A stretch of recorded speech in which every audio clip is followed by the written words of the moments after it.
Alright, welcome back everyone to Just a Bite. So today, for dinner, we're making something called Saag Feta, and this was something that I saw on the BA's Test Kitchen YouTube channel. It's a really delicious take on a classic Indian dish that uses spinach as the main ingredient. They call it a spinach gravy, and the original recipe was saag paneer, and they used paneer cheese, but this woman had grown up with her mom making saag feta, where they substituted the paneer cheese for a more flavorful feta cheese. So to start, we're going to use 4 tablespoons of whole coriander seeds, and the recipe calls for 4 green cardamom pods, but I'm going to use 6. I like a little bit more cardamom in there. And then the recipe also says that you want to brown these first in butter. But what I like to do, and I find works better, you get a smoother final result, is I like to put it in a spice grinder and grind it up to a fine powder. We'll go ahead and do that first. It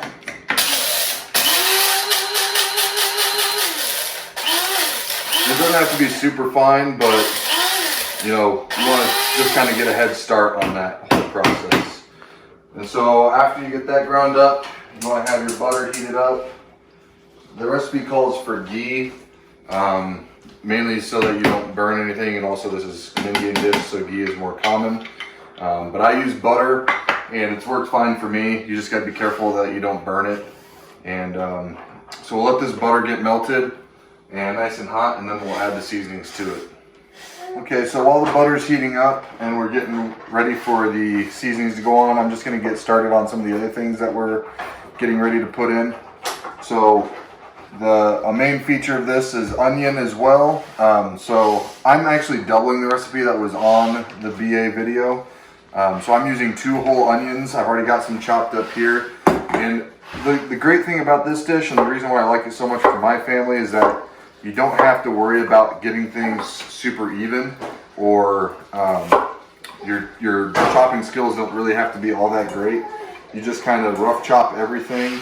You can make it as small or large as you want. I tend to, when I'm in a hurry, I tend to make it a little bit larger so that it will be faster to prep. So I just slice all the onion up, get that ready to go, because that'll be the next thing that we add after browning the seasonings and letting their flavor open up. And then also we have ginger. I think the original recipe calls for about a thumb length of ginger. And again, I just kind of slice that into about even slices, and then I'll just go back over it and mince it real quick. And then for this recipe, the ginger and garlic that the recipe called for just wasn't enough, in my opinion. So I actually use about twice as much ginger and twice as much garlic. A little more garlic. I think the recipe calls for like 2 cloves of garlic, and I use, I don't know, 6 to 8 cloves of garlic, and I use quite a bit of ginger. So, you know, it's kind of something as you make it, you'll find out what you like and what your family likes, and you'll be able to dial in that flavor. I like a lot of ginger and garlic in my food. It just really ups the flavor a lot, so I add as much as I can there. So we'll just give this a nice rough chop. It doesn't have to be a fine mince or anything, but a fine chop will work really good. With the garlic, I don't mince it by knife. I have a garlic mincer. So if you get one of those, that's a really fast way to get the garlic to the right consistency there. And I think this butter is about ready to go. So we'll go ahead and add these spices over here.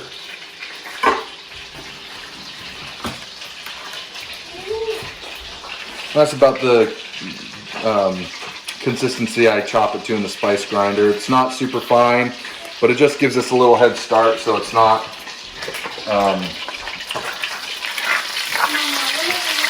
under chopped at the end of the whole procedure here. Go ahead and add that in. Give it a good stir, and we're just going to let these flavors bloom a little bit in the butter or ghee, if you're going to use ghee. So we'll just stir that around. The butter at this point is kind of browned a little bit, so it's got a really nice nutty smell, which I also like in this dish. Not something that you're going to get if you use ghee, but also, you know, it's kind of up to you on that.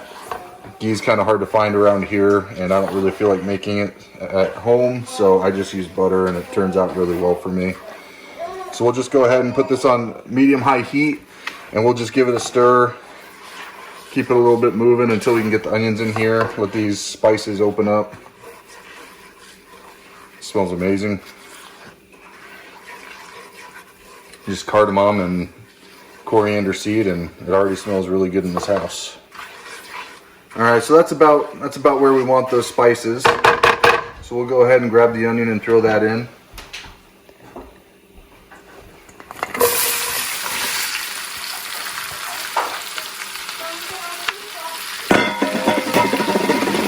So with the onion, you'll just kind of give it a quick stir. I like to turn it down a little bit. If I haven't prepped everything beforehand, like I haven't today, I'll just turn the temperature down a little bit, give these onions a little bit more time before we start adding some of the other ingredients. Typically, this recipe calls for 2 peppers, whether they're serrano or jalapeno or Indian green peppers. I let the onions go for a little bit before I add the peppers. So we'll let this onion go for about 10 minutes or so. Just kind of stirring occasionally until we can get it cooked down to a point where it's time to add the peppers. So we'll go ahead and let these onions cook off. We don't have to stir it the whole time, but I'm just making sure all that oil gets really nicely distributed around all the onions and all the seasonings. Alright, so now we still have this ginger to finish chopping. We'll go ahead and chop the ginger, get that ready to go. And the ginger and garlic will be added after the peppers are added. So we'll get this chopped up nice. And then I'll show you how I chop the jalapeno or the serrano, whatever you decide to use there. This is kind of the point where you also have to make a decision about how spicy you want the food. If you want it really spicy, you can add more peppers. Since I'm serving some little kids, I don't make it super spicy. But the 2 jalapenos I find, as long as they're not super spicy jalapenos, is pretty much perfect. So for the jalapenos, I just chop off the stems. And then chop them into halves. And then I'll just give them a quick little slice there. And that's what we'll add to the pan to cook down there. Alright, so we'll be back when we add the peppers. Alright, so this is about where we get the onions to. They're starting to get translucent. Starting to show that they're cooking down a little bit. So at this point, I'll add the peppers, whatever peppers you're using. I'll just go ahead and throw those in. And then we'll saute this for a little bit. This is also different than the recipe that was at BA, which I'll also link that video down below in the description below so you guys can watch that for reference. And we'll just cook these jalapenos down for a little bit, get some of their flavor out and some of their spice. And I found that this adds a lot more flavor to the overall dish. And so after this, we'll add the garlic and the ginger. And then after that is the time to start wilting the spinach. But I actually found that instead of just adding all the spinach in handfuls to the pan, a really quick way, especially if you're doubling the recipe, is to take a pound of the spinach, put it in a bowl, a microwave safe bowl, and cover it and put it in the microwave. So we'll go ahead and put that in there. And we'll cover up the spinach for 3 minutes, and that should wilt it down to the consistency we're looking for. So we'll give that 3 minutes, and then for the second bag, since we're doubling the recipe, I'll add this in handfuls to the pot, and we'll wilt it over time. And it kind of cuts the time down in half when you're doubling the recipe, because otherwise you have to add 2 pounds of spinach in handfuls to the pan to wilt, and that takes a long time. So by taking half the spinach and putting it in the microwave, we're really saving a lot of time. Garlic, and I just mix it up with the ginger, so we have it all in there. So we'll just go ahead and add that. And then this part only takes around 30 seconds to a minute. after you start mixing to really get this garlic and ginger where it needs to be. And after this, we'll go ahead and start adding the non-wilted spinach. You just want to make sure that ginger and garlic gets well incorporated and mixed in. The garlic and ginger need to make contact with the oil so that all their flavor can get mixed in throughout the dish. So give that a good mix and quickly saute it there. Again, this is over medium-high, medium heat. Everybody's stove is different, so you gotta figure out what works best for your stove.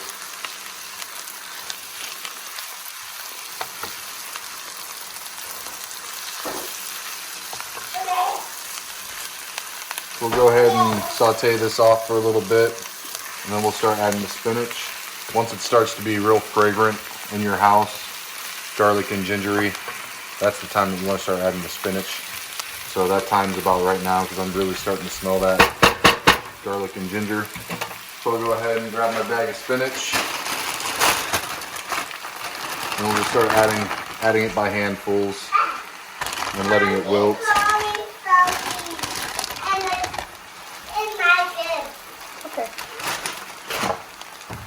So something to help the spinach wilt faster in the pan is just trying to mix it in carefully. Sometimes you can get some spinach falling out of your pan. That's maybe I need a bigger pan for the doubling the recipe, but you just get some of the hot onions and seasonings and you can put it on top of the spinach and it'll help wilt it faster.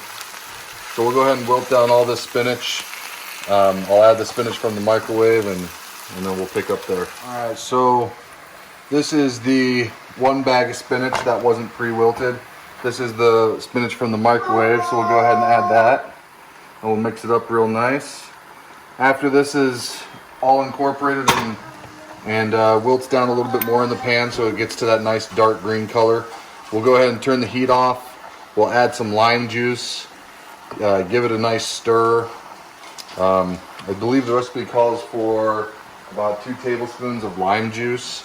I just do what I think will taste good, and if it needs more lime juice after we blend it, I'll add some. I think I typically do about 1 or 2 limes. Right now we only have key limes though, so I don't know how many limes to add. But this is about what it looks like when you want to shut off the heat. You don't want to let the spinach go until it's just mush. You want it to still have some texture, and you're just kind of wilting it down here in the pan. So that's where we'll leave it. I'll go ahead and add some lime juice to this, and then we'll go ahead and throw it in the blender and blend it up to a chunky paste.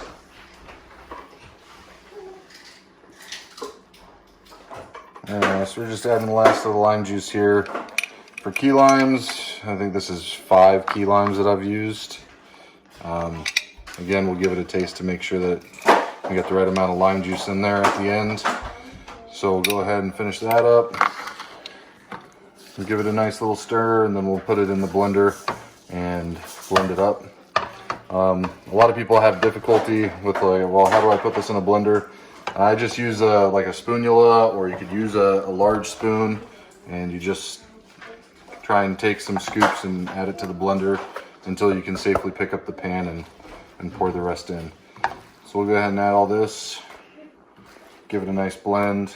So when you're blending it, and I'll show you the consistency I take it to, there's a lot of different things you can do here at this point. You can blend it till it's really smooth, almost soup-like, which I've done on accident in the past. You can blend it super chunky, which I have also done on accident in the past, or you can blend it to where it's like just a thick paste. And I find that that's actually the best texture for me. I feel like as far as mouthfeel goes, the chunky paste is the best. But unfortunately, sometimes I overshoot that, and sometimes I get it right, and other times I don't do it enough, and I don't feel like adding it back to the blender after I put it back in the pan. So we'll go ahead and blend this up, and then I'll show you what it looks like. All right, so we blended up the spinach mixture.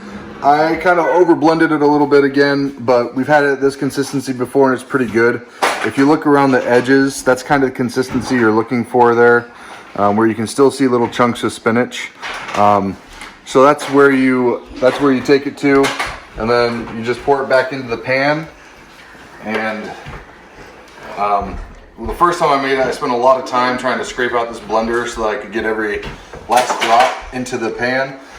But we add water to this, so the best thing to do is just add that cup of water back to this blender here. And what I do is I add that cup and then I put it back on to blend for as much time as it needs to really get all the extra bits of spinach gravy out of here. So we're going to add that back to the pan. We'll get our cup of water. Go ahead and put that in the blender. And then we'll just go ahead and give this a quick blend.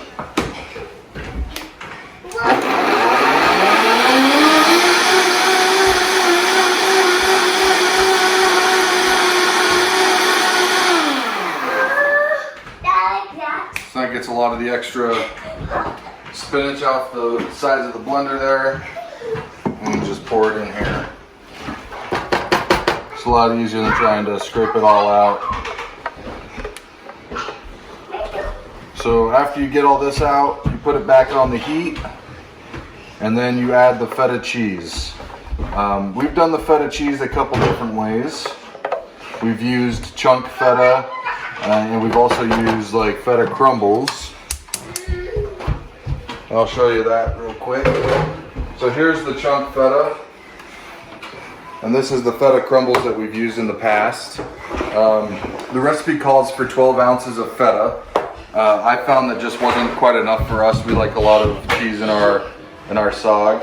So we use 16 ounces of feta, at least with the cubed. So we'll go ahead and slice that up into little cubes. You want it to be about bite-sized pieces. And when you add this to the saag, you'll just gently mix it in. And what you're trying to do is you're trying to let the saag kind of gently melt into the sauce and just kind of absorb some of the spinach juices and the gravy juices. So you want to make sure the water that you added to the spinach gets well mixed in until it becomes together. So you just mix that up until it comes together.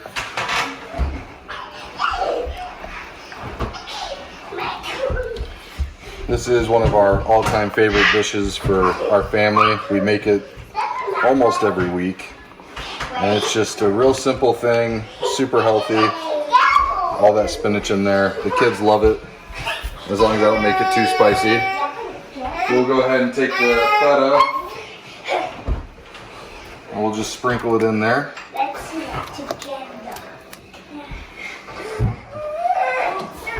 And with the spinach on there now, the spinach gravy, the saag, you want to have it at about a low to medium-low heat.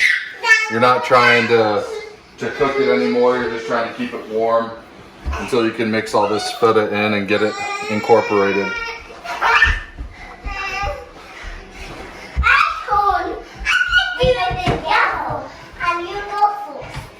All right. Wash my hands real quick. So we've added the cubed feta here. We're just going to gently stir it in, fold it in. Not trying to break it all up. You want to keep those chunks of feta. And we'll see if it's enough feta for us tonight. We might have to add some crumbles. The other thing that we've done with this is I've done chicken, where I kind of marinated it in similar flavors with the cardamom and the coriander, garlic, and ginger. Just kind of marinated the chicken in that, cubed it up, and seared it or sauteed it real quick. And then we ate that with the saag, and that was still really good. Typically how we eat this is we put it over basmati rice or jasmine rice, and we'll eat it with roti or naan bread, and it's always really tasty. The last part of this dish that kind of puts the icing on the cake, it's called the chonk, and you heat up a quarter cup of butter until it's nice and hot. And then what you'll do is you'll add whole cumin seed and you'll add cayenne. So you'll add 2 teaspoons of cumin seed and you'll let that brown up nicely. And you'll put in cayenne pepper too. So I just put in a little bit since the kids are eating it tonight. So a little bit of cayenne, a little bit of cumin seed. You let that brown off, and then after it's browned, you turn off the heat and you add this powder. You add a half teaspoon of this powder. It's called Asafetida or hing. And this really gives, the first few times we made it, I didn't add this and it was really good still, but then we started using this powder in the saag and it really elevated it even more. So this powder, it's not necessary to have this taste good, but it does add some, it really enhances the garlic and ginger flavor in there and just really makes it super tasty. So we'll go ahead and add that today to the chunk, and we'll let this butter melt, and then we'll go ahead and cook that up. We got our tiny little wooden spoon here. It's going to help us out real good with this one. Since we're working with a small pan, go ahead and put the cumin and cayenne in there and let that brown nicely. It takes about 30 seconds, not too long. Lincoln's hungry. Does it smell so good? Does it smell so good? Yeah.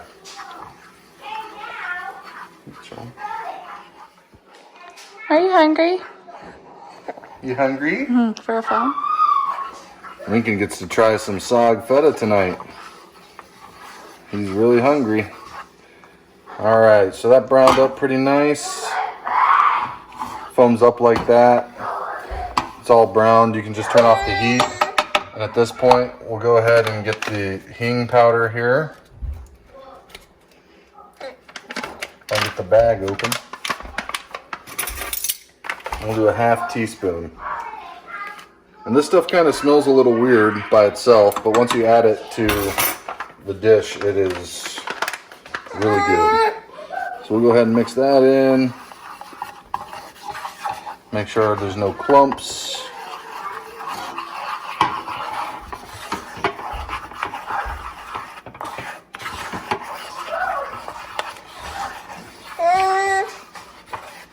So it's nice and mixed. We'll go ahead and give the saag one last turn here. Make sure it's all nice and melty in there. I think we have enough feta. We're not going to add any crumbles. We might add some crumbles to the top though. And one thing you always want to do is you want to taste your food, so we'll go ahead and give this a little taste and see if it needs anything. To this point, we haven't added any salt. The feta is pretty salty, but we'll go ahead and give this a taste.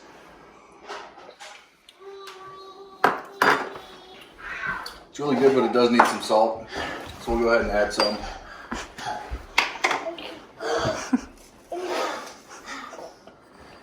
Probably about a teaspoon's worth.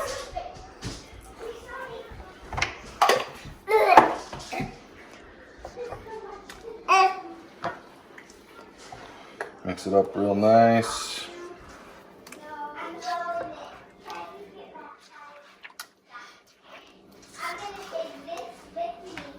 Then we'll try it again.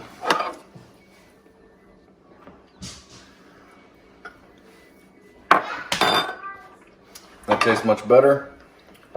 And now we'll go ahead and add the chunk in. So you just pour it over the top like that. And it just adds another layer, different textures, different flavors. And so when you're serving this, you don't mix in the chunk, you kind of leave it on top. And then as you scoop in the saag into individual bowls or plates, you try and get a little bit of that chunk on top. So that's it, that's Saag Feta. I hope you enjoyed. Maybe we'll show some of the kids eating it, enjoying it. But this is a really nice family meal. Super tasty. Obviously a lot of vegetables, 2 pounds of spinach in here. I double it because we like to have leftovers And so this will last for a few days into the week where, you know, if my wife doesn't feel like making dinner during the week, we can just pull some out and heat it up in the microwave and it still tastes really good. So thanks for joining us here, and we'll see you next time. All right, there's the final product. And just scoop it over some rice, mix it in, and enjoy. How is it, Boo Boo? Good. Do you like it a lot? Yeah, no. Yeah, no. Do you like the cheese in it? Yeah. And the rice? And Winky, quiet and sweet. I'm with baby Bucky. Yeah. Yep. It's How is it? my favorite as usual. So, Oh, have you had some yet? no, should we try some? Yeah. Want to try some? Dad.